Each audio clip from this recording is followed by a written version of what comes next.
All right, Shalom. First and foremost, I'd like to give all the honor, glory, and praise unto Yahweh, Bahashem, Yahweh Shai, Bahashem, Rakak Kodash. Double honors and respect to the elders and to the apostles, the great millstone. Peace and blessing to all Akim that are preaching and teaching this word with 100% truth and sincerity. And unto the men, women, and children that are listening and learning. And unto the Bayat Davadah, the elect house of David that is scattered abroad. I give you my utmost and sincere salutations. So tonight's lesson is about, we have elders for a reason. Respect your elders and learn from them because, whatever it is that they went through life, they could pass that knowledge, wisdom, understanding unto you so that, you don't make the same mistakes as they'd have, or, and, that's what a lot of elders do to the newer generations. They pass on that wisdom to the next generation, and in the hopes that they would do better than them. Okay, so there's a reason why we have elders. Respect them. Like I said, nobody's perfect, but if you have elders who've been around longer than you, they're gonna have that experience over you. Okay. That's why when you're in the company of elders, the best thing you can do is just listen and learn and just be quiet sometimes, But we're going to go ahead and get started. This is going to be the book of Sirach. Sirach chapter 25.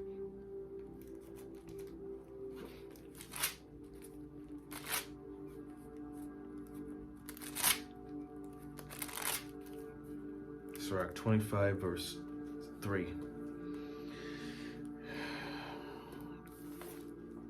And it says, if thou hast gathered nothing in thy youth, how canst thou find anything in thine age? Okay? Basically,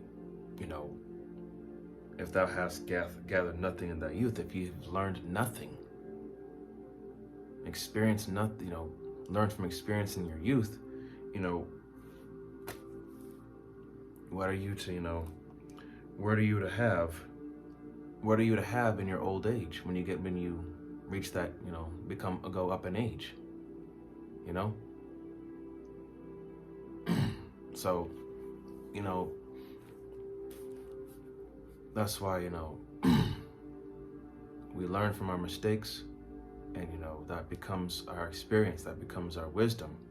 And now we could use that and pass it on to others so that they don't make the same mistakes. Okay? To give sound advice. Because if you haven't learned anything all the way up to, or experienced anything, or until you reach that age, what do you have to give? Because you yourself have learned nothing. Verse 4, oh, how comely a thing is judgment for gray hairs, and for ancient men to know counsel. 5, oh, how comely is the wisdom of old men, and understanding and counsel to men of honor.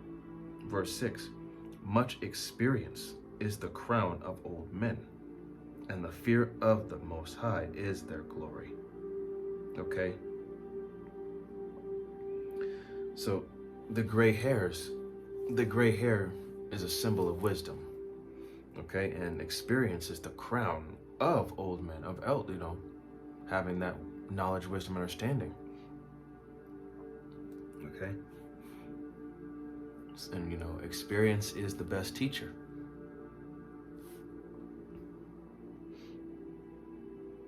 So, how comely is the wisdom of old men? What can you learn from them that could benefit you and make you better? That's why you have to be humble, because there are people out there that know better, that know more than you. So learn what you can from them.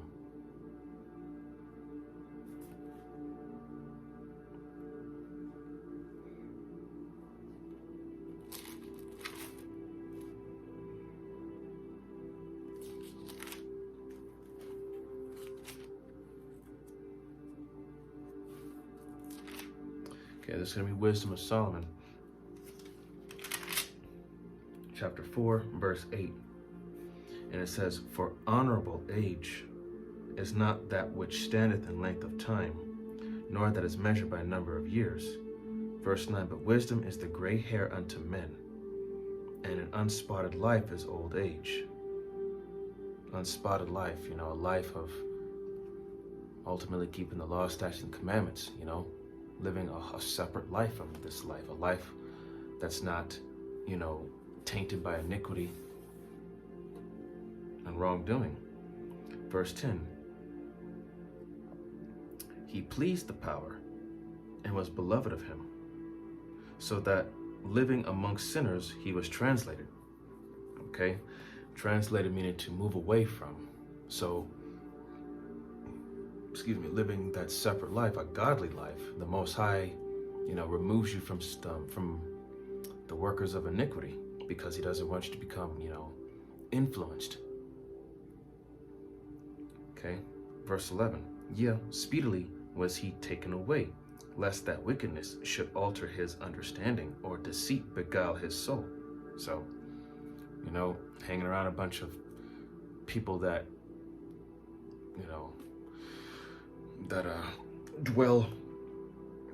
dwell in the ways of the world. These are people that are, full of iniquity and deceit. There's no good in them. And just hanging around those type of people, it can influence you. It can rub off on you. Cause you to go off, cause you to loose, it could corrupt, just judgment. Okay? Verse 12, "For the bewitching of naughtiness doth obscure things that are honest, and the wandering of concupiscence doth undermine the simple mind." Verse 13, he being made perfect in a short time fulfilled a long time. 14, "For his soul pleased the Lord, therefore hasted he to take him away from among the wicked." Verse 15, "This the people saw and understood it not, neither laid they up this in their minds, that his grace and mercy is with his saints, and that he hath respect unto his chosen," to his elect, because the elect are the ones that are not going to be influenced by the people of this world. They're not going to allow themselves to be, enticed or tempted. They're going to overcome those situations, okay? They're not going to allow someone of this world to deter them from the truth. They won't be deterred because the Lord put that in their spirit. Okay? So the things of this life, man, it's vexation of spirit, and it's a deep, it's got a heavy influence on the majority of our people. They're lost in that darkness. They want to dwell in it. They love the covenant with death, but with life they hate it.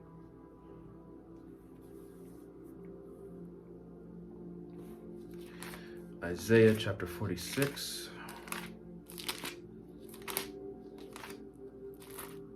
Isaiah 46.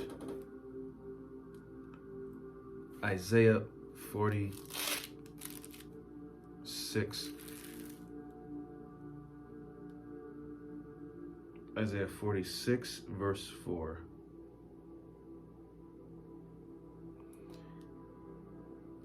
Let's see.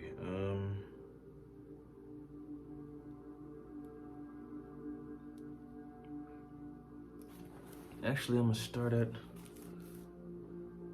verse 3. It says, "Hearken unto me, O house of Jacob, and all the remnant of the house of Israel, which are born by me from the belly, which are carried from the womb." Verse 4, "And even to your old age I am he, and even to hoar hairs," talking about gray hairs, "will I carry you. I have made, and I will bear. Even I will carry and will deliver you." Verse 5, "To whom will ye liken me, and make me equal, and compare me that we may be like? Verse 6, they lavish gold out of the bag, and weigh silver in the balance, and hire a goldsmith, and he maketh it a god. And they fall down, yeah, they worship. Verse 7, they bear him upon the shoulder, they carry him and set him in his place, and he standeth from his place, from his place shall he not remove. Yeah, one shall cry unto him, yet can he not answer, nor save him out of his trouble. So, Yahweh B'Shem Yahushai is the one that created us and has been with us from the very beginning up till now. Okay? He's gotten us out of certain situations, and he's chastised us. And as the scriptures say, despise not the chastening of the Lord, because he's doing this because he loves us. He was correcting us because he wants us to learn from our mistakes and use that experience, that wisdom that we get from the experience to sincerely and truly teach others, so that they don't, make the mistakes that we did.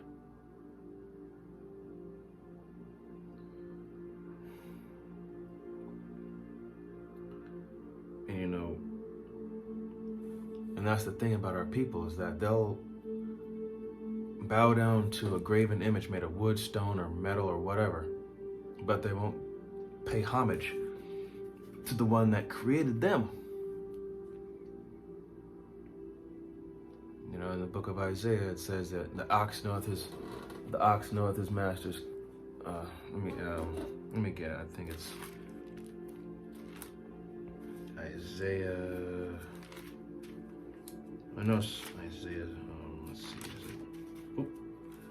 Skipped it real quick. Yep, Isaiah 1 and 3. The ox knoweth his owner, and the ass his master's crib. But Israel doeth not know, my people doeth not consider. So, if an animal knows better, why doesn't Israel? So, that just goes to show you just how lost our people really are. If an animal knows better but we don't, that's embarrassing.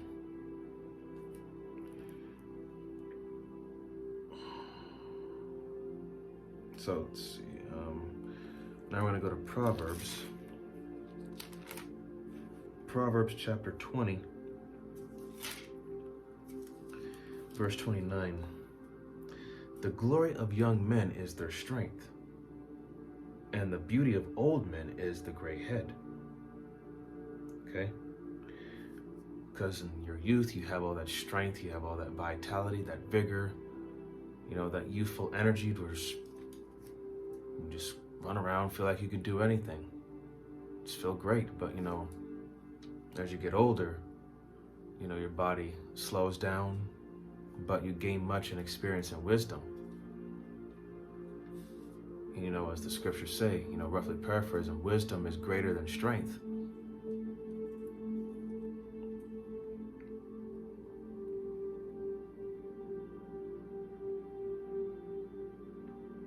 Okay, now we're going to go to the chapter 16 in the book of Proverbs, verse 31. And it says, the hoary head, the gray hairs, is a crown of glory, if it be found in the way of righteousness. Okay? So, again, gray hairs is a crown to the older men. It's that experience, that wisdom, knowledge, and understanding, and ultimately the fear of the Lord, that they have it. That they, you can gain, as, let me go back to Wisdom of Solomon, because there was a scripture that I read there. Now I can't remember it. Wisdom of Solomon, chapter 4. Let's see where it was. Yep. Wisdom of Psalm chapter 4, verse 13. He being made perfect in a short time fulfilled a long time. So by keeping the law, statutes, and commandments, and by following Yahweh by Shem Shai in a short time, you have fulfilled a long time. You know, you don't have to live a long life to,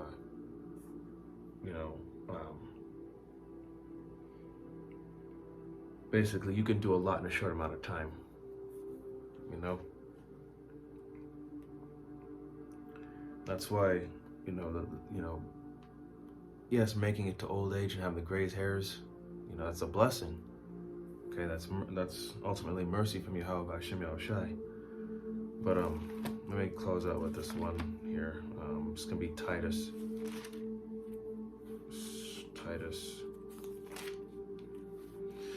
the 2nd chapter.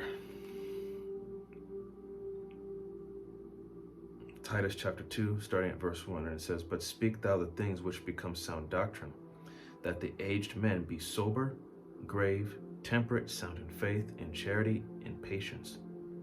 Okay, the aged men having wisdom,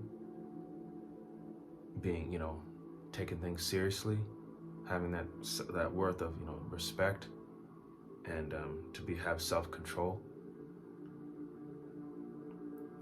All right, now I'm going to drop down to verse 6, and it says, "Young men likewise exhort to be sober-minded, in all things showing thyself a pattern of good works, in doctrine showing uncorruptness, gravity, sincerity." And verse 8, "Sound speech that cannot be condemned, that he that is of the contrary part may be ashamed, having no evil thing to say of you." So, from your youth, to be sober, to be disciplined, and to do the right thing all the way up to your elder age. That, nobody can say anything bad about you. And you lived a good life. Okay? And that's all I had on, as for the reason as to why we have elders and why you should learn from them and ultimately respect them. And of course we have elders that are of the world, like our grandparents, or our parents, our uncles, uncles, aunts, so on and so forth. Yeah, if they don't believe in the truth, yes, ultimately, they're off. The Lord's not dealing with them, but take it as this: they're still your elders. You can still learn some things from them.